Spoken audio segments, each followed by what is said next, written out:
Capítulo 901, Graus de Perigo. Bem, na verdade, era preto. Envolta na escuridão da longa noite, Sun-Yi cavalgou para o norte através do furacão de neve. Aos seus olhos, que podiam ver através de qualquer sombra, a neve parecia cinza clara, na fronteira com o branco. O caminho de volta não foi longo o suficiente para lidar com pensamentos e emoções furiosas em seu coração, mas felizmente, Sun-Yi tinha muitas preocupações com o futuro para se afogar nos arrependimentos do passado. Apóstrofo. Não importa, de qualquer maneira. Verne estava morto e todo mundo também estava morto. Nenhuma das pessoas que Sun-Yi conheceu nas últimas semanas sobreviveu. Agora, tudo o que ele podia fazer era garantir que seus soldados, o professor Obel e Betty, não compartilhassem seu destino. Isso não seria uma tarefa fácil. Logo, os destroços da velha máquina de guerra apareceram à vista. Sun-Yi dispensou Nightmare, entrou na estrutura de metal enferrujado e permaneceu por alguns momentos em frente ao Rhino. Então, ele abriu a escotilha e entrou.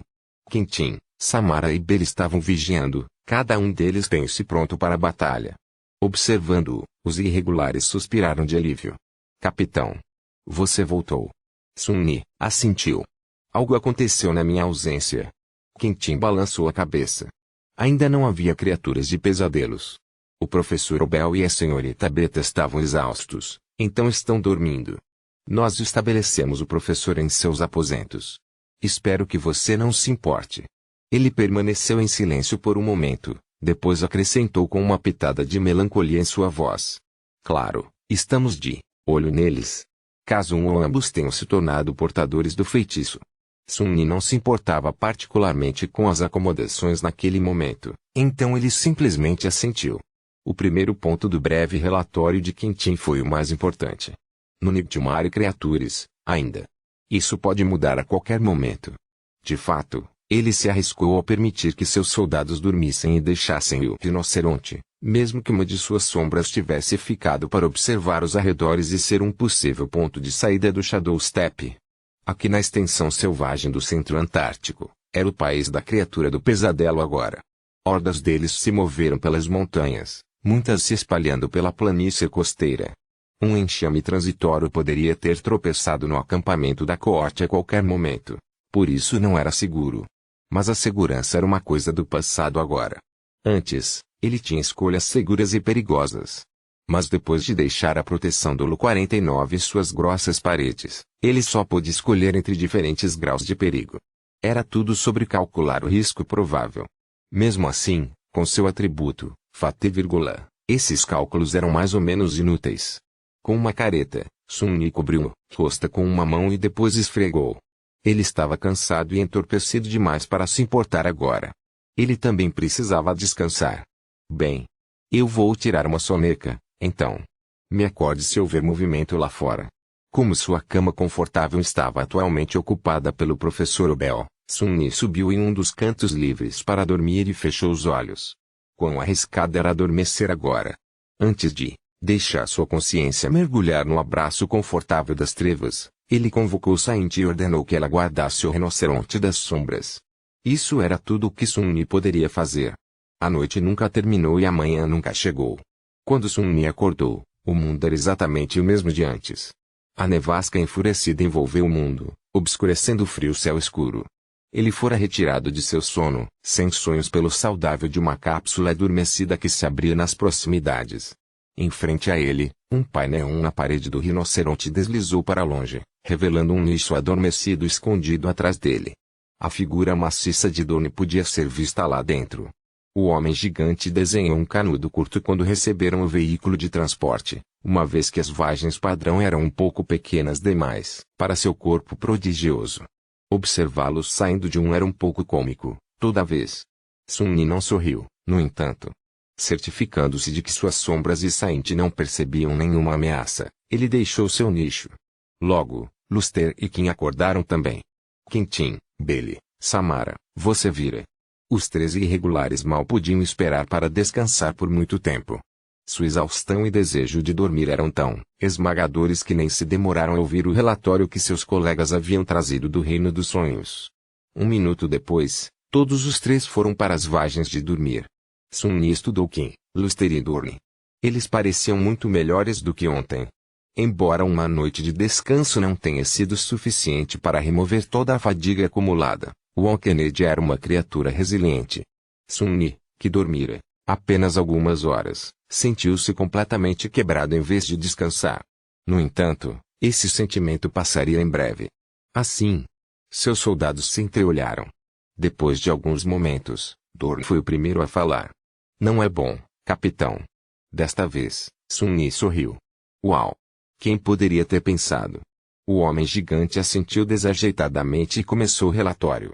Pelo que fomos capazes de descobrir, a Antártica Oriental ainda está sob controle humano, mas o Centro Antártico é tudo uma grande bagunça. Seu rosto escureceu. Os Santos acabaram conseguindo matar um dos titãs, mas mais dois permanecem.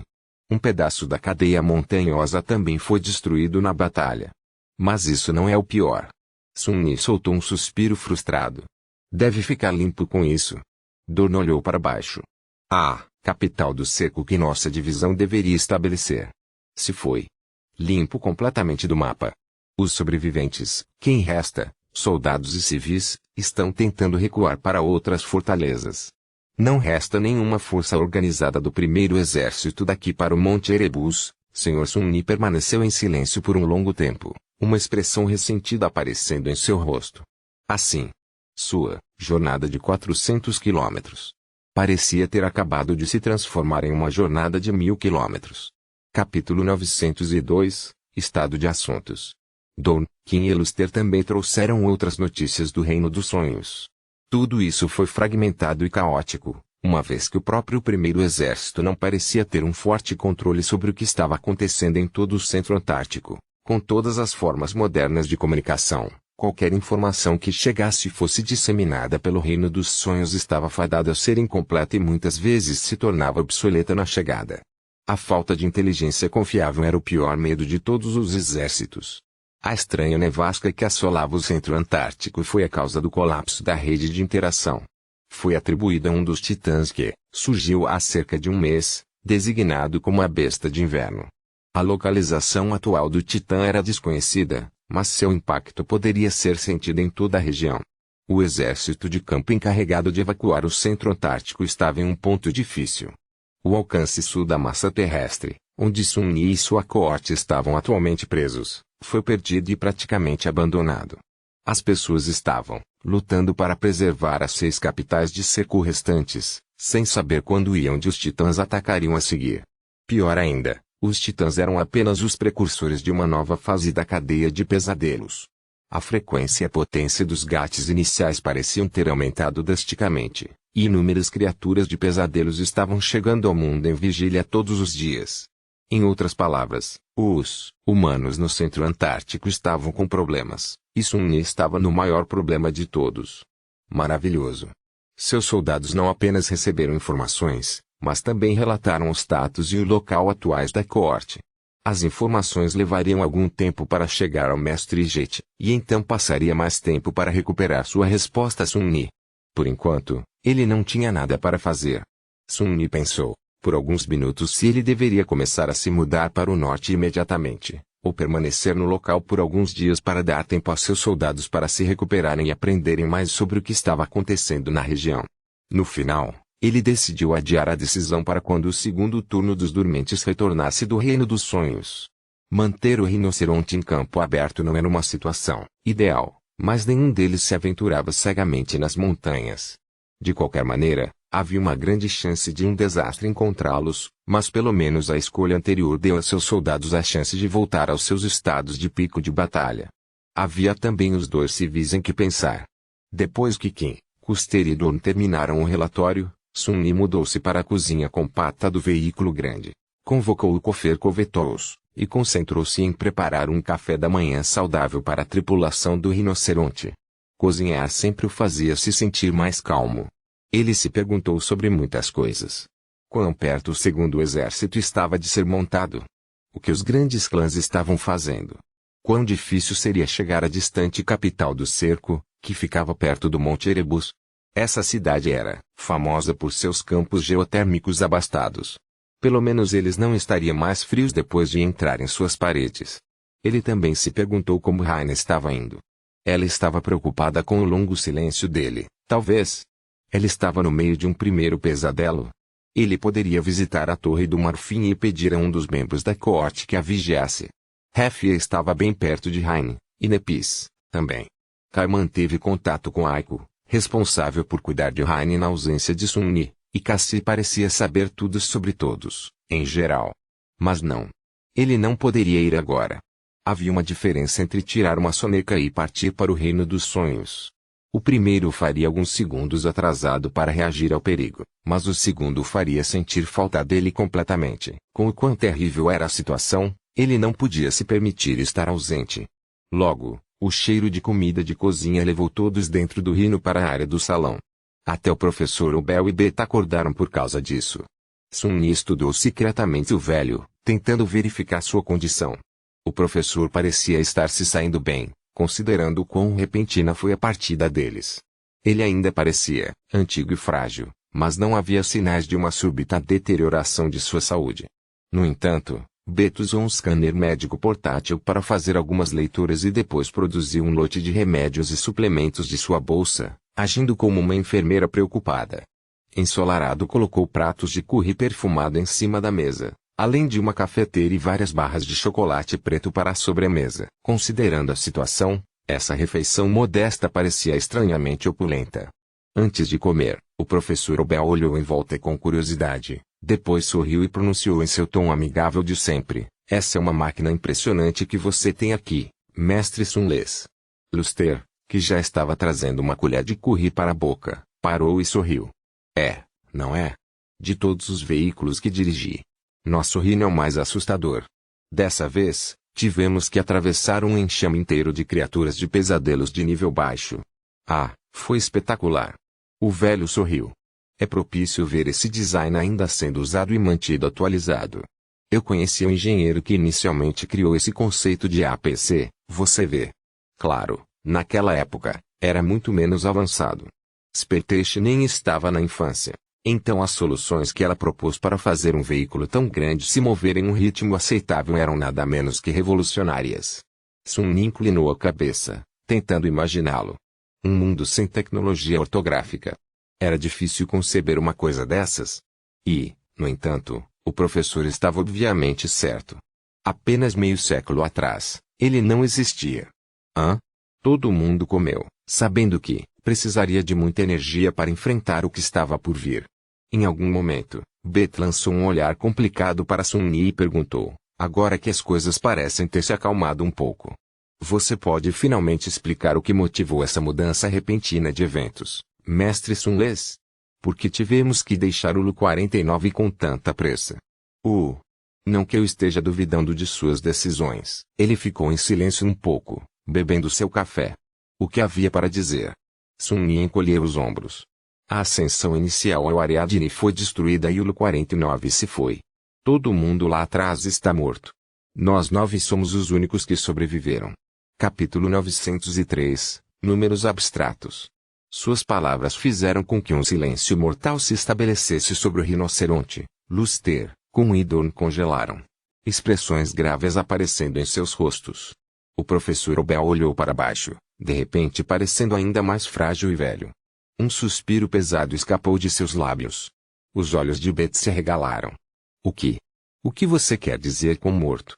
Isso é impossível." Sunni olhou para ela silenciosamente e depois balançou a cabeça. "Esta era do Nightmare Spell.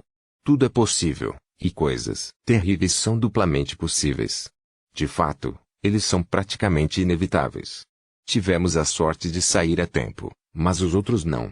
Isso é tudo o que há para isso." Sua voz estava cheia de confiança fundamentada, mas, de fato, Sunni se sentiu muito inquieto. Ele não tinha muita certeza se estava tentando convencer Bet, ou a si mesmo.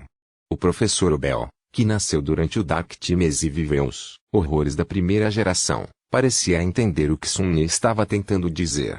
Ele deve ter experimentado muitas dessas calamidades ao longo de sua longa vida e perdido muitos amigos. Seu jovem assistente, no entanto, não. Olhando para Sunni com um rosto pálido, ela forçou a sair. "Bem, mas..." Ele a interrompeu. "Não pense muito nisso. Concentre-se em sua própria sobrevivência. Ainda não estamos fora de perigo, e o que está por vir é muito mais importante do que algo que já acabou. E acabou. Com isso, a conversa acabou. A atmosfera animada anterior desapareceu como se nunca tivesse existido. Sun-Yi estudou os rostos das pessoas reunidas na área do salão e depois se levantou. Ele realmente não queria consolar e gerenciar os sentimentos de ninguém agora. Eles eram todos adultos. Na verdade, ele era a pessoa mais jovem daqui, então por que ele foi quem teve que cuidar de todos? Bem, porque ele estava no comando, tanto em termos de poder quanto de autoridade. E com aqueles, sem ser convidado, também veio a responsabilidade. Apóstrofo. Hugo. Que irritante. Sun-Yi hesitou por alguns momentos e depois disse: a melhor maneira de honrar aqueles que se foram é garantir que não os sigamos. Então, descanse bem e reúna a sua força. Vou vigiar lá fora. Ele suspirou e foi embora, deixando-os para trás. Subindo ao telhado do rinoceronte, Sun-Yi ordenou que Saint demitisse o arco-íris de Morgan e o convocou em suas próprias mãos. Então, ele estremeceu, envolvido pela neve. O vento arrepiante uivava através da estrutura enferrujada da antiga máquina de guerra, cujos restos se erguiam do chão como os ossos de uma fera gigante. Mesmo que ficar do lado de fora fosse frio e desconfortável, agora, ele preferia estar na companhia de outros humanos. Havia muito para ele pensar. Observando a área circundante através dos sentidos de suas sombras, Sun-Yi fechou os olhos. Não havia caminho de volta, e o caminho a seguir era perigoso e pouco claro. Permanecer neste local também não era seguro. Curiosamente, a nevasca antinatural não apenas tornou mais difícil para os humanos ver as criaturas pesadelos que se aproximavam antes de serem lançadas em um ataque frenético, mas também os escondeu da vista das abominações. A menos que um enxame tropeçasse diretamente nos destroços enferrujados, passaria por esse abrigo sem captar o cheiro de almas humanas lá dentro. Isso, pelo menos, jogou a favor de Sun-Yi.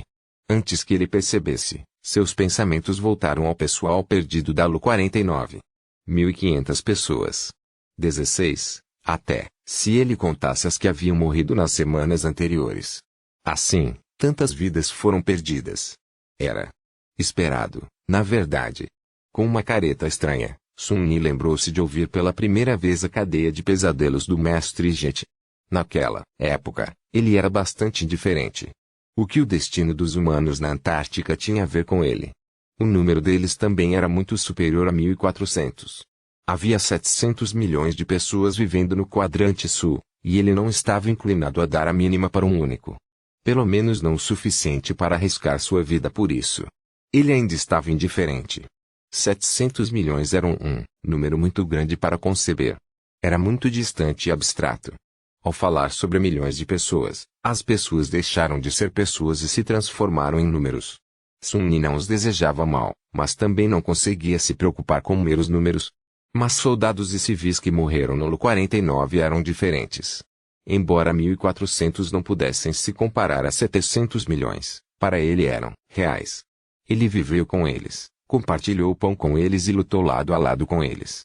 Ele os conhecera como pessoas, e não como números. Assim, suas mortes afetaram Sun-Yi muito mais do que a potencial evisceração de todo o quadrante. Sabendo o que sabia agora, ele não pôde deixar de ver o primeiro exército e sua missão sob uma luz diferente. Haveria muito mais morte, com certeza. O governo tinha um objetivo ambicioso de evacuar todo o continente, mas seu plano já estava explodindo. Muito mais pessoas iam morrer. Milhões deles. No final, quantos dos 700 milhões seriam salvos? 600? 5? Ainda menos. Claro, ele não tinha como saber.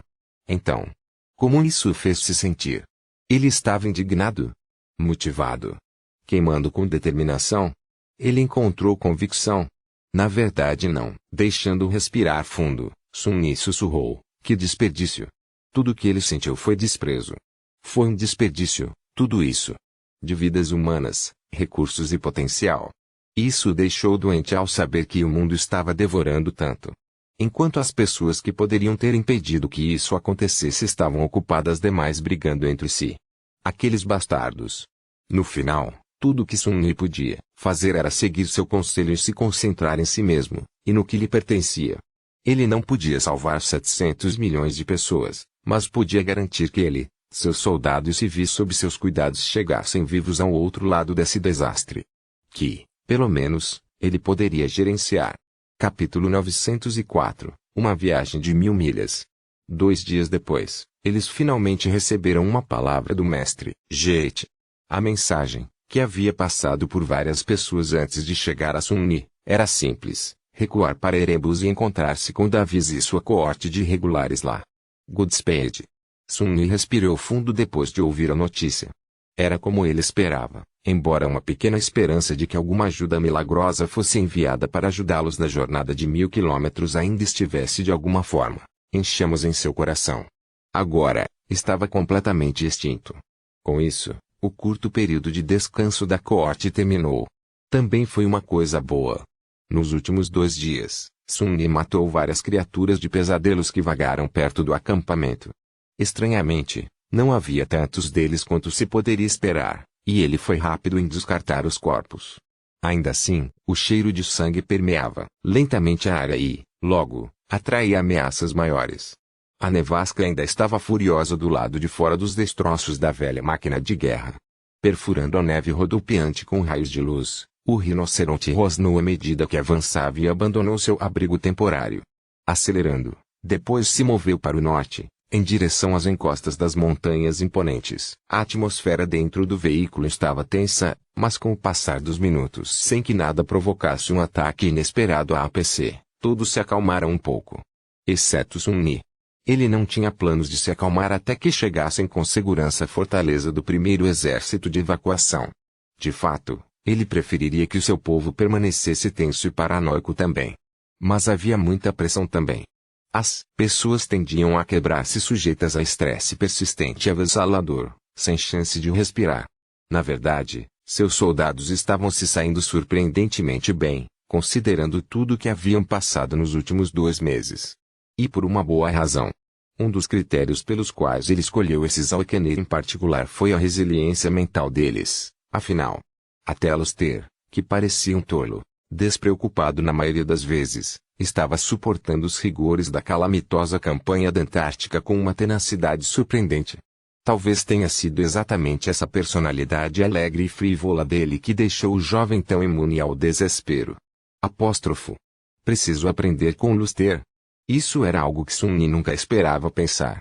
O rinoceronte avançou e, escondido pelo véu da neve, Saint e Nightmare o seguiram de uma pequena distância.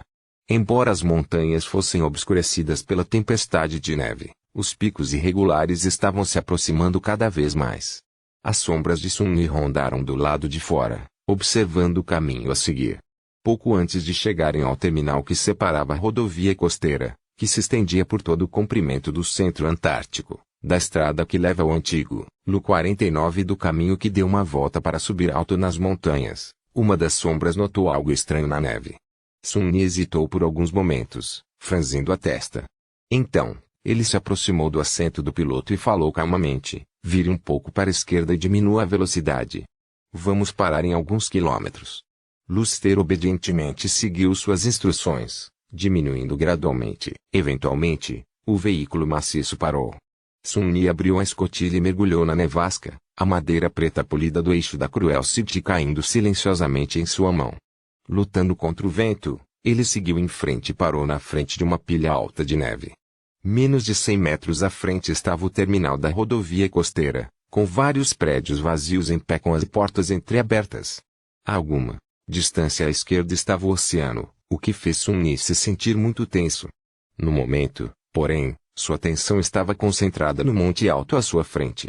Sob uma espessa camada de neve, porções de uma carcaça maciça podiam ser vistas. A criatura do pesadelo não estava morta há muito tempo, um dia no máximo, talvez 2. De um olhar superficial, tinha sido um demônio, provavelmente do posto, despertado.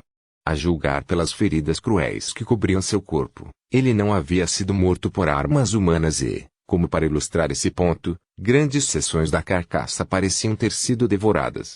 Apóstrofo. Estranho. Sabe-se que as criaturas de pesadelos lutam entre si de vez em quando, mas apenas no reino dos sonhos. Aqui no mundo em vigília, Havia muitos corpos humanos para eles se separarem e muitas almas humanas para devorar. Assim, mesmo quando diferentes tribos de abominações colidiram entre si, elas raramente mostravam qualquer sinal de hostilidade. Caçar presas muito mais saborosas sempre teve precedência.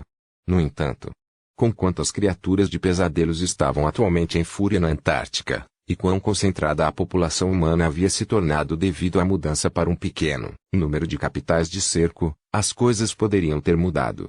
Se houvesse casos de brigas entre as abominações, isso poderia potencialmente ajudar tremendamente a missão do primeiro exército.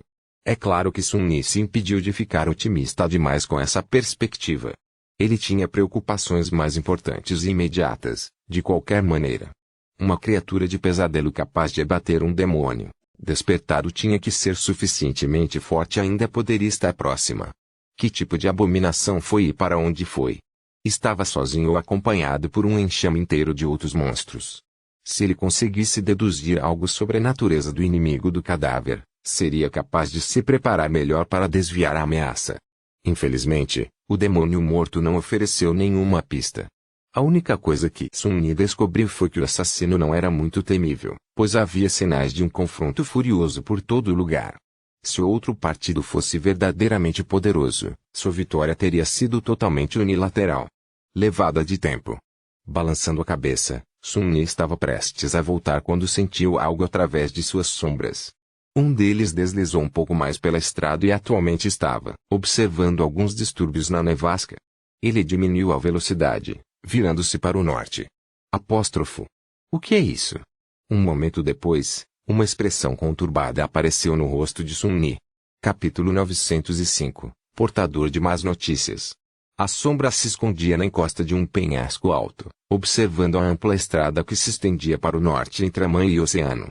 O mundo estava obscurecido por uma parede branca de neve, mas podia sentir leves tremores correndo pelo chão.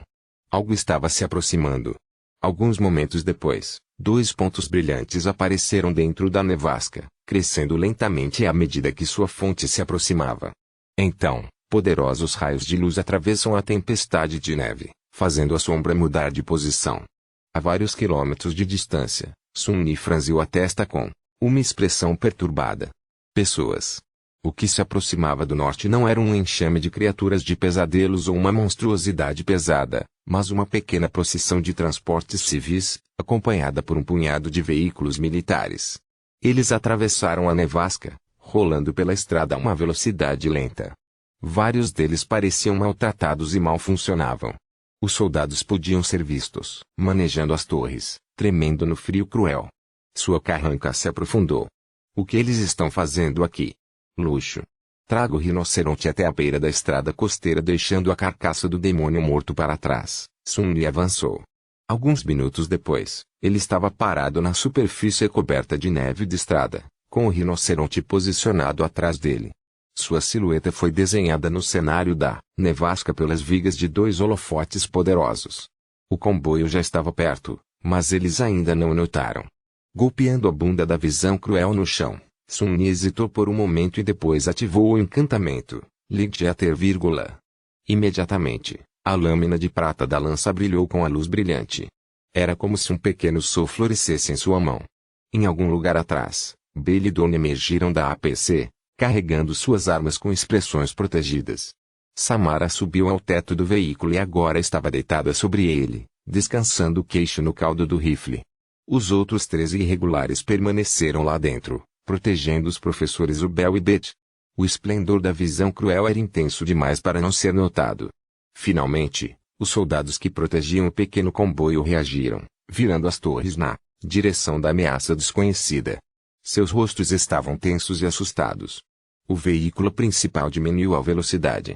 Espero que esses tolos não comecem a atirar às cegas. Usando a rocha extraordinária e seu encantamento, sonoro, Sun Yi aumentou o volume de sua voz.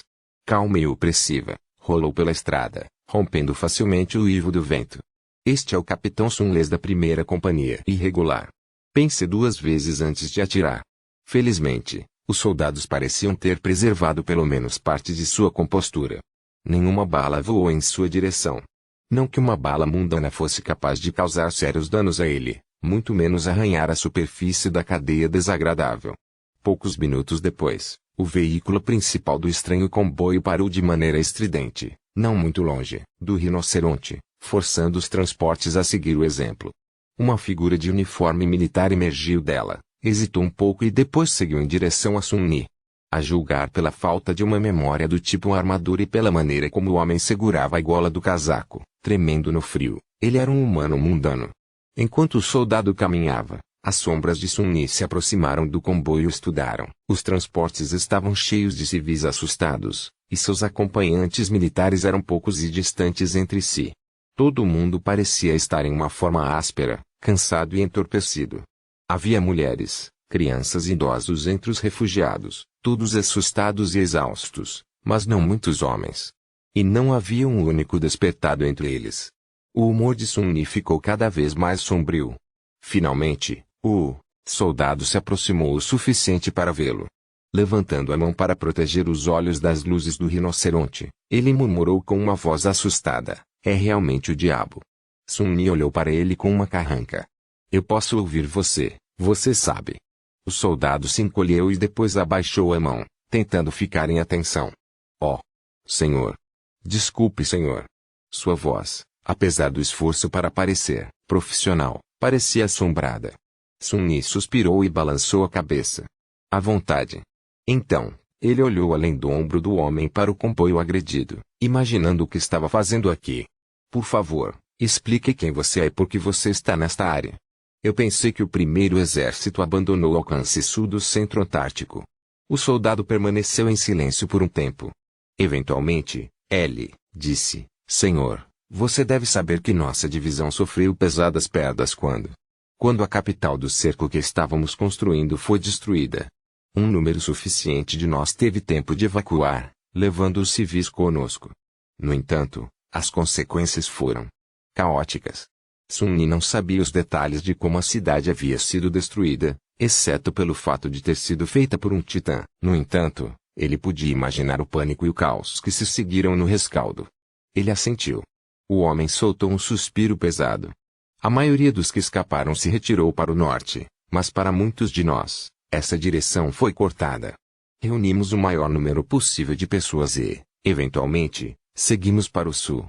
Algo nessa história não estava certo com Sun-Ni. Ele interrompeu o soldado cansado. "Você chegou até aqui dirigindo na estrada?" Ficar tão perto do oceano era muito perigoso.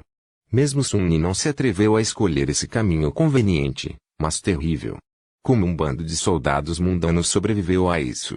O rosto do homem ficou sombrio. Ele permaneceu por um tempo e depois disse sombriamente: "Havia muito mais transportes no comboio no início, capitão. São apenas os que permanecem. Tenho 340 civis livres sob meus cuidados e 40 soldados." Sun-Ni suspirou. "Ah! Agora, as coisas estavam fazendo muito mais sentido." De mau humor, ele perguntou: "Não havia despertado ajudando você?" O soldado balançou a cabeça. "Havia. Eles ficaram para trás para ganhar tempo." Isso foi há uma semana, senhor." Sun-Ni pensou que ele entendia o quadro completo. Exceto por uma coisa mais importante. "Por que vir tão longe para o sul?" Ele olhou um pouco para o homem e depois perguntou diretamente: "Mas por que você iria aqui, de todos os lugares? Por que não voltar atrás e seguir para o norte, para uma das capitais de cerco restantes?" A resposta logo veio, fazendo o canto do olho se contorcer. "Evacuação, senhor." Depois que o caos inicial diminuiu, as escoltas despertadas. Elas ainda estavam vivas, naquela época. Receberam ordens através do Reino dos Sonhos. Deveríamos prosseguir para uma instalação chamada Lu-49, encontro com o navio de guerra Ariadne que deveria estar nos esperando lá e escapar. Embora estamos um pouco atrasados. Apenas um dia ou dois. Ensolarado, perdido por palavras.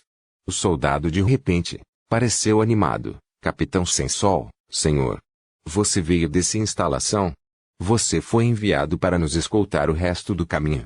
Exposto a esse olhar esperançoso, Sun-Ni sentiu um gosto amargo na boca. Ele permaneceu com a resposta, mas seu flau só permitiu que ele ficasse em silêncio por tanto tempo. Eventualmente, ele abriu a boca e disse simplesmente: "Não."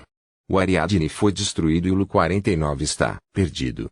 Lamento dizer isso, soldado. Mas você e seus homens chegaram até aqui por nada.